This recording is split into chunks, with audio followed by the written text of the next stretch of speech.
I'm Matt McClure, and this is Currents.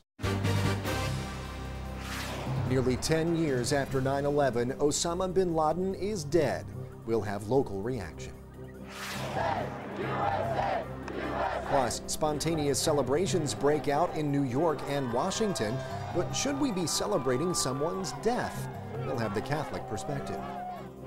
And giving thanks for the beatification of John Paul II. He was a very positive person, one of the greatest Polish people in our history, actually.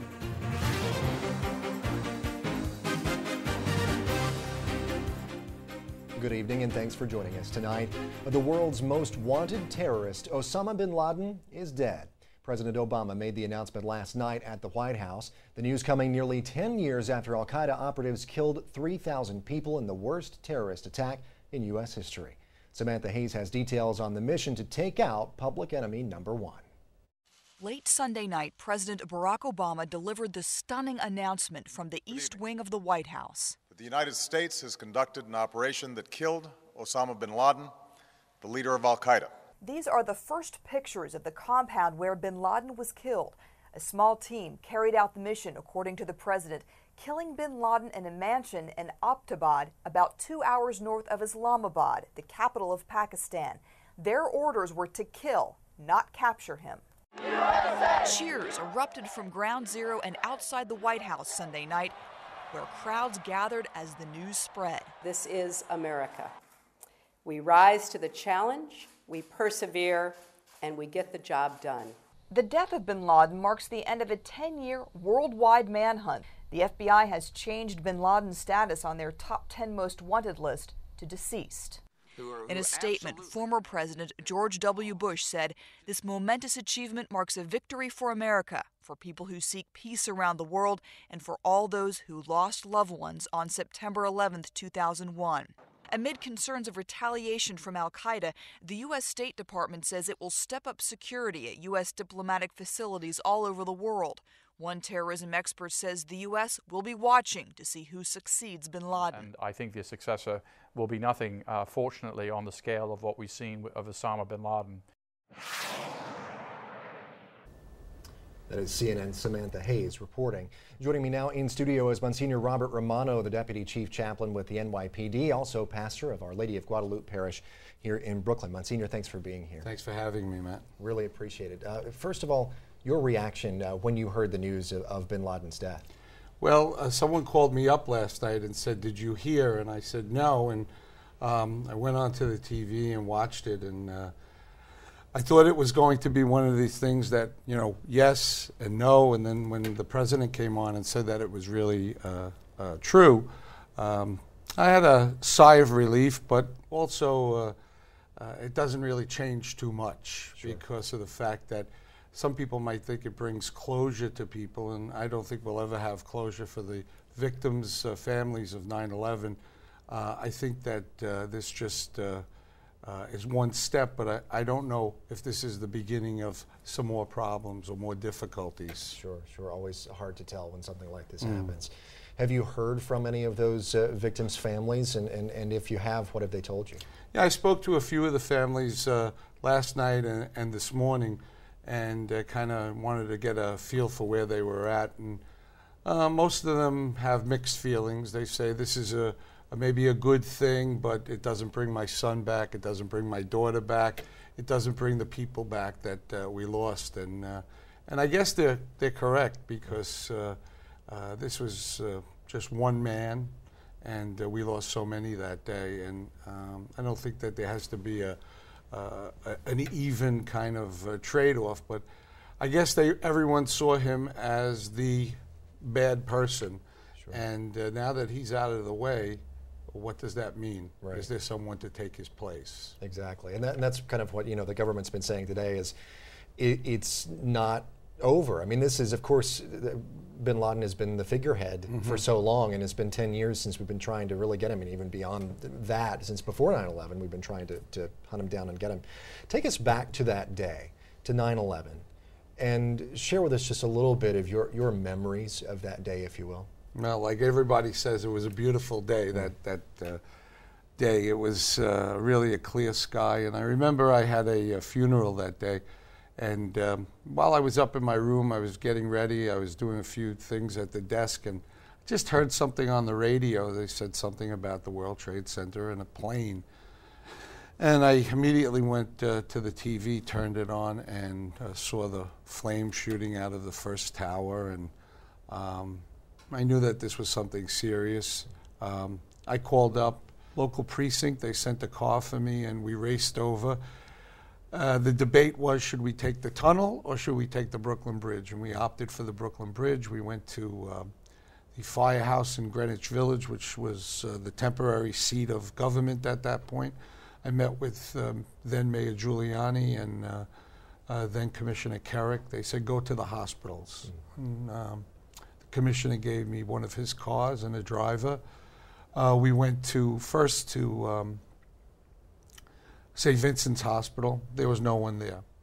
Staff waiting for people. Sure. Nobody came.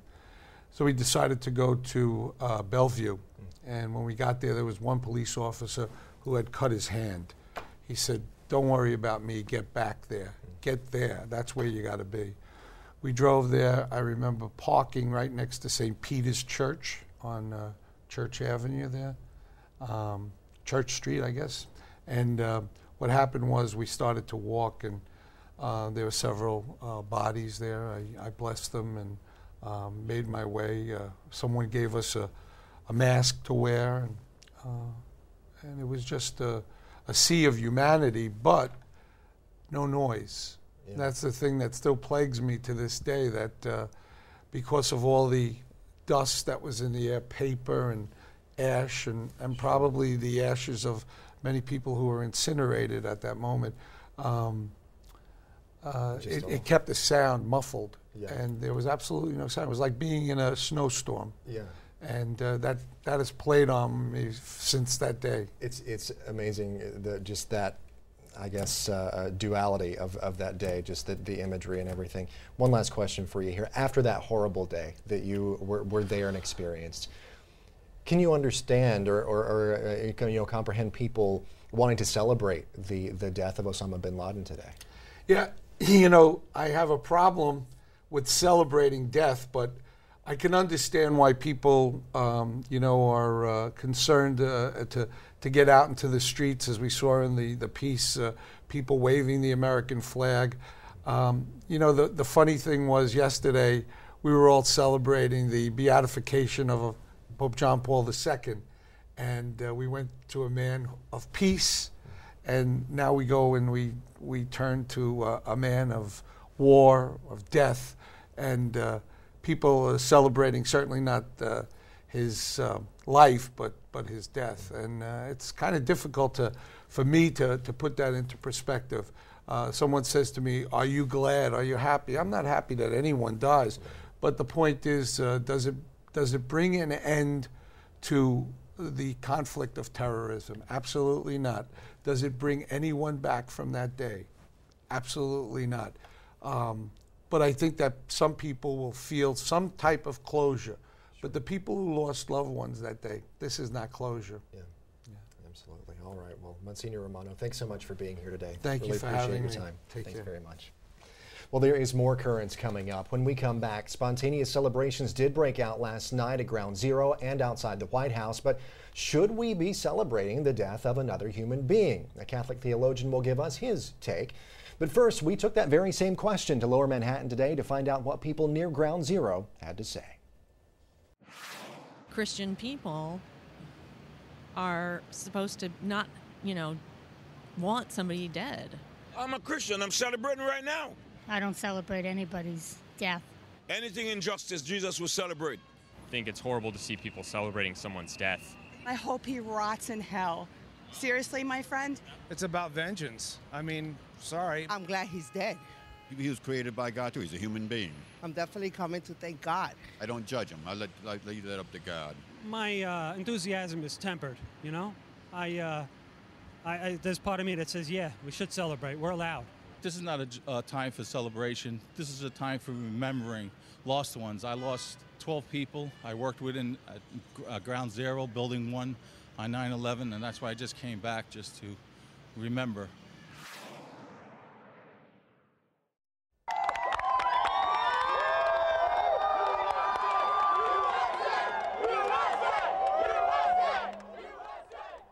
this was the scene last night on the streets surrounding Ground Zero in Lower Manhattan. Spontaneous celebration broke out after President Obama told the nation that U.S. Special Forces killed Osama bin Laden.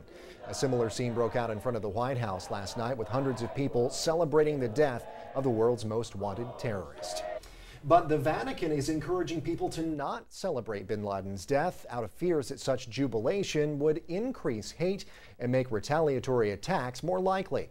Rome Reports has the details. Who's responsible for the murder of thousands. After the announcement that Osama bin Laden was killed by U.S. forces in Pakistan, the Vatican said that even though bin Laden represented violence and hate in the world, people should not celebrate his killing. They noted that the leader of al-Qaeda was responsible for countless deaths and exploiting religion for his own means. But when confronted with the killing of a man, a Christian never celebrates. In light of the celebrations after bin Laden's death, the Vatican warned of the danger it would cause of increasing hatred and called for actions of peace. Bin Laden's death comes after an almost 10-year manhunt for the mastermind of the September 11th attacks in the United States.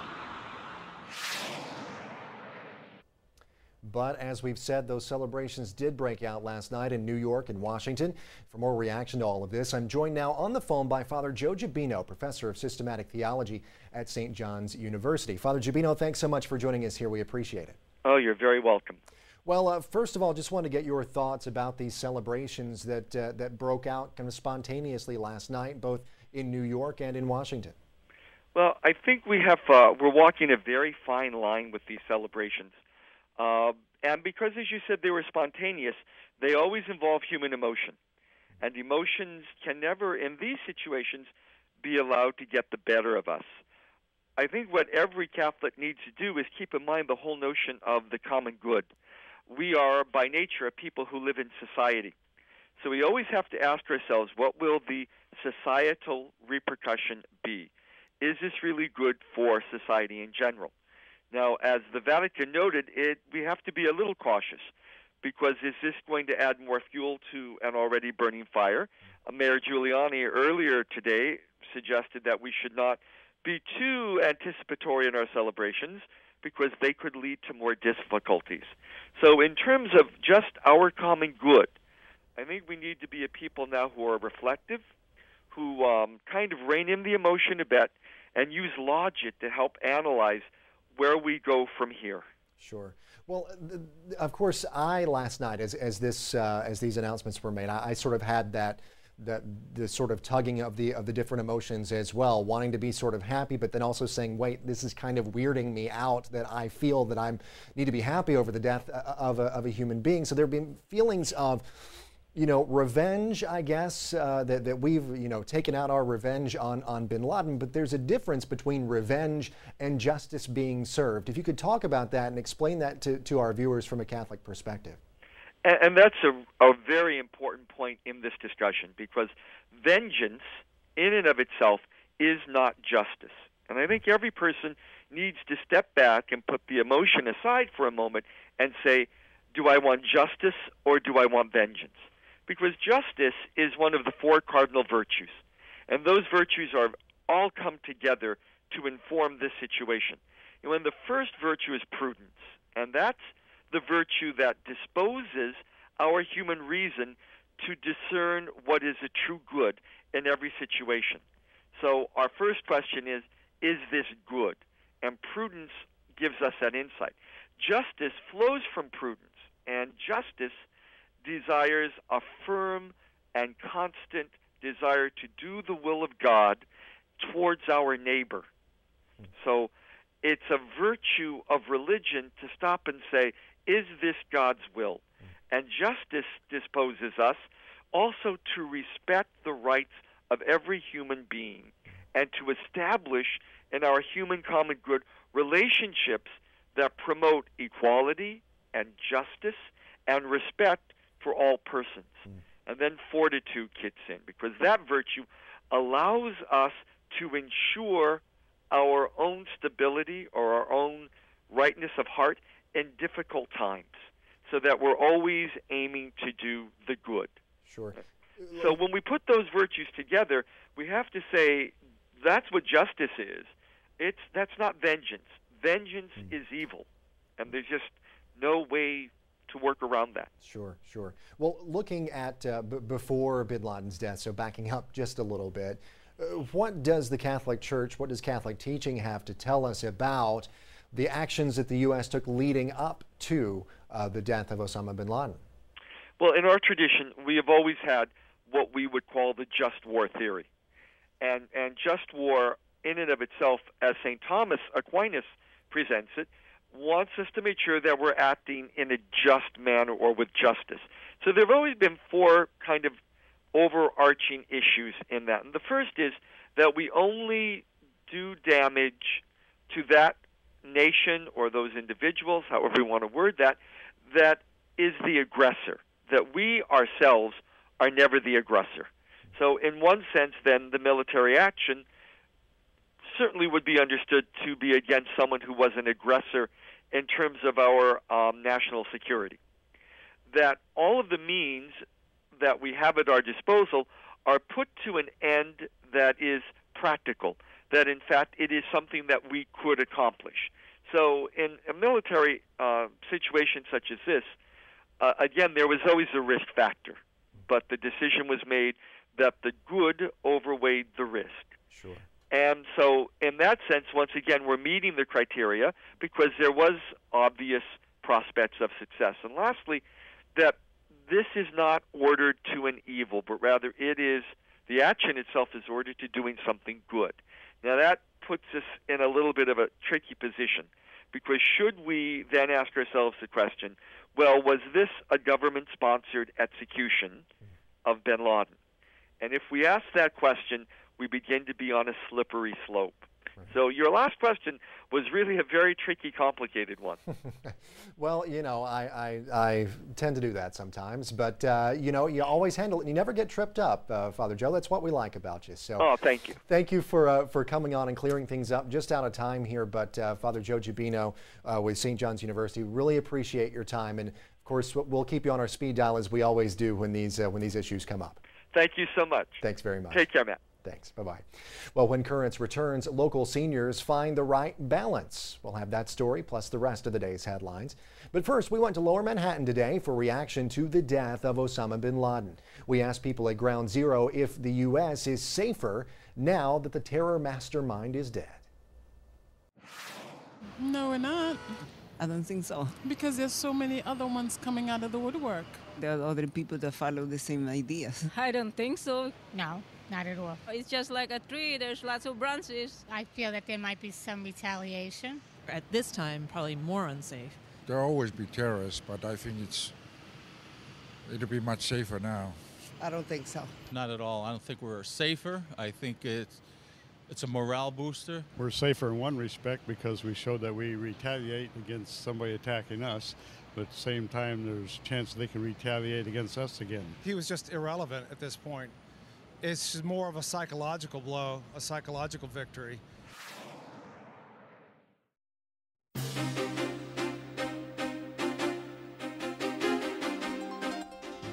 Welcome back to Currents. I'm Matt McClure. Coming up in just a bit, a local celebration for Blessed John Paul II. But first, let's have a look at today's headlines. After months of preparation, the big day finally came yesterday. An estimated crowd of 1 million people turned out in Rome for the beatification of John Paul. Many of those who came were unable to get close to the ceremony, and they had to watch on large screens. For the first time in almost 1,000 years, though, a pope beatified his immediate predecessor. Ulterumque Christi fidelium explentes, de congregationis de causi sanctorum consulto, auctoritate nostra apostolica, facultatem facimus, ut venerabilis servus Dei Johannes Paulus secundus Papa, beati nomine postrum appelletur, iusque festum dia altera et 20 Octobris in locis et modis juris statutis quotanis celebrare possit. Well, Pope Benedict said that John Paul, quote, helped us not to fear the truth because the truth is a guarantee of liberty. Well, meanwhile, a former head of the Vatican's Congregation for the Causes of Saints says John Paul should be made a patron saint of youth. Speaking at a university in Rome over the weekend, Cardinal Jose Martins said anyone could recommend a patron saint if they document the reasoning for that recommendation. Pope John Paul II, of course, founded World Youth Day back in 1984. Although there already is a patron saint for youth, there is no rule against having more than one. Well, there was a piece of sad news from yesterday's beatification. Spanish Cardinal Agustin Garcia Gasco died yesterday in Rome. The 80-year-old Gasco was there to attend the beatification. He had a heart attack just minutes before the ceremony began. Gasco was the retired Archbishop of Valencia. Well, meantime, the Holy See is looking to bloggers to spread the Christian message. The Pontifical Council for Culture hosted a conference of bloggers today at the Vatican. 150 bloggers from all parts of the world were there. Among those gathered, Elizabeth Scalia, the blogger known as the Anchoress. She's also a contributor to Net's public affairs show In the Arena. Moderating the conference is Rocco Palmo, Current's contributor and author of the blog Whispers in the Loggia. Rocco is going to be here to tell us all about it. Well, he'll tell us all about it via a phone call tomorrow. He'll tell us all about that on tomorrow night's show. Well, the head of the Catholic Church in Libya is reiterating calls for NATO forces to end bombing in that country. Bishop Giovanni Martinelli says the increased fighting is a defeat for humanity. Martinelli says tells the Vatican news agency Fides that both NATO and rebel forces need to use diplomacy to end the conflict.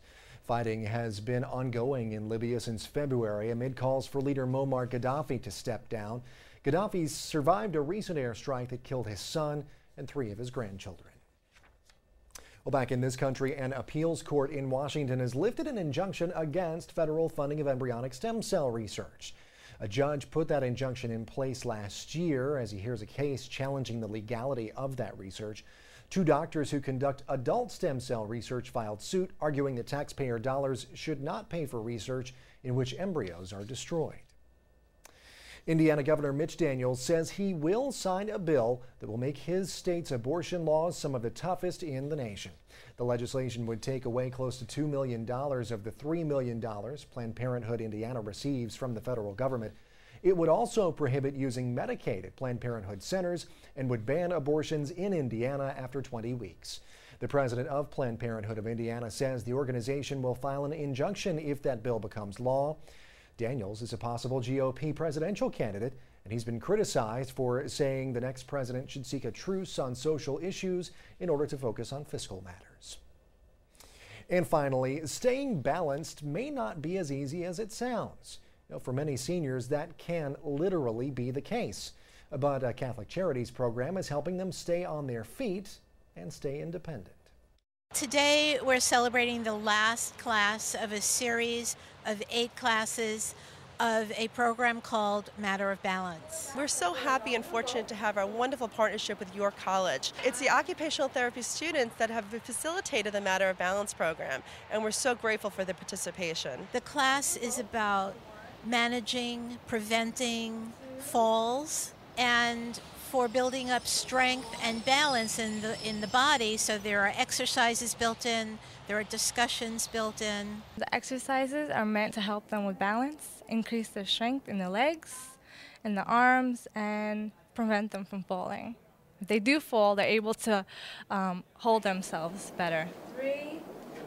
Falls are one of the leading causes of hospitalization for older adults, and what it could lead to, unfortunately, is serious injuries, broken hips, and which unfortunately often lead to a loss of independence. Yeah, I have one time I fall. Maybe because of the medication effect, or I walk too long, a little too tired. So in here, I find out maybe that is a problem. Well, when I was walking after I had fallen, I had some trepidations because I was looking more for the cracks in the sidewalks because that's what I fell over. There was a crack that I fell. And but now they've given me more confidence to continue walking and exercising and staying healthy. Abigail. Oh, thank you. They actually approached me and said what a wonderful program it was, that it really did help them develop strategies to plan things in their daily life to prevent falls, which are so devastating to seniors. Great to see. Well, stay tuned. There's much more currents ahead. When we come back, a celebration in Brooklyn for Blessed John Paul II. But first, more thoughts from New Yorkers on the death of 9/11 mastermind Osama bin Laden. We asked people gathered at Ground Zero if this news brings closure to those who lost loved ones on that tragic day. Bin Laden's death does not bring those people back. There's never a closure, especially in the sense that they died for no reason, no apparent reason. They cannot bring their loved ones back, so it helps a little, but I don't think it will close. Whatever it takes for the people to get closure, if this is what it takes, then good, I'm glad. It never brings anybody back, but it does give them peace of mind. I think it will for a lot of them, and I think some of them just never going to have that. There's never a closure. You just learn to live with it. You never forget, but you do move on. And I have moved on along with thousands and thousands of other folks that experienced what I had experienced. I really hope that the families now find peace and can get on with their lives. And hopefully this drastic event won't ever happen again. Well, finally tonight, the death of Osama bin Laden has overshadowed the other big international news from the weekend.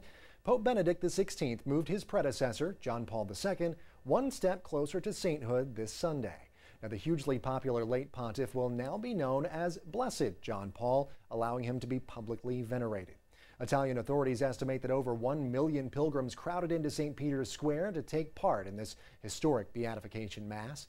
But the Vatican was not the only place where you could find people celebrating this historic moment. Brooklyn is home to a sizable Polish community, and the Catholic community here also celebrated John Paul II, a favorite son of Poland. A bilingual Polish-English Mass at St. Francis de Chantal Church in Borough Park. Parishioners gathered there to celebrate the soon-to-be saint. My sisters and brothers, we gather here this afternoon with great joy. We join our hearts and our minds with the millions of our sisters and brothers who gathered with Pope Benedict to celebrate this wonderful occasion of the beatification of Pope John Paul II. We also join our minds and our hearts with our sisters and brothers in Poland, for this is a great day of rejoicing. Beatification is the official recognition on the part of the Church that a person who has gone before us in faith is truly a person of holiness, who can be venerated, who can be really admired, and whose example can be followed. A gorgeous day, beautiful Mass, and many people come here. We are happy because Jean Paul was our father.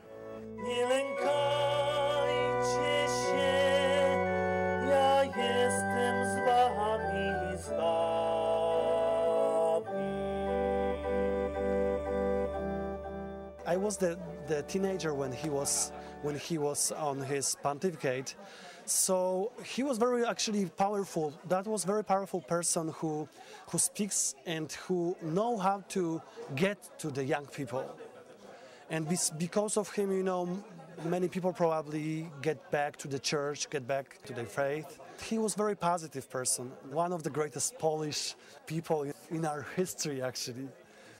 To be able to empathize with people who are suffering, who lived in injustice, and to be able to be an effective advocate for them, marked his papacy. He would like every people to be brothers and sisters. For him, every people was in the same level. Nobody was higher, nobody lower. He was like man who brings the love. That's the most important. It's a great honor for Poland. We're very proud of him. They came from all over. Brooklyn came here to pray because they needed some pray in his Polish language, Polish spirit. Anyone who's of Polish descent, today is a day of tremendous spiritual pride and joy. I try to actually follow him, in many things. I try to be very tolerant to everything because he was the person who joined different religions. So I try to follow him. I try to just be close to him. A faithful son of Poland lived through all of the oppression and persecution that the Poles lived through under Nazism, under communism. They remained faithful. He remained faithful with such courage, such dignity, such effectiveness. And now to be numbered among the blessed. Facultatem facimus, ut venerabilis servus Dei, Johannes Paulus Secundus Papa, Beati nomine in postrum appellitur, in nomine Patris et Filii et Spiritus Sancti.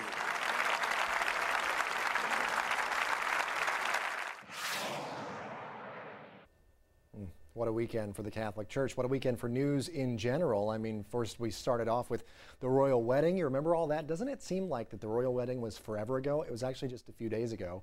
And then we had the beatification of Pope John Paul just yesterday. And then also just yesterday, the death of Osama bin Laden. And that was announced. And through everybody's weekend and beginning of the week in kind of this big whirlwind. So it has been a big couple of days. And of course, we'll continue following it all for you right here on Currents.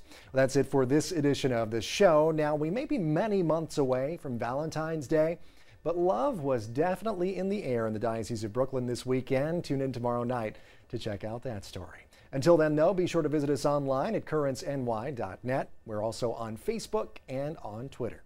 For all of us here at Currents, I'm Matt McClure. Thanks so much for watching. Have a great night.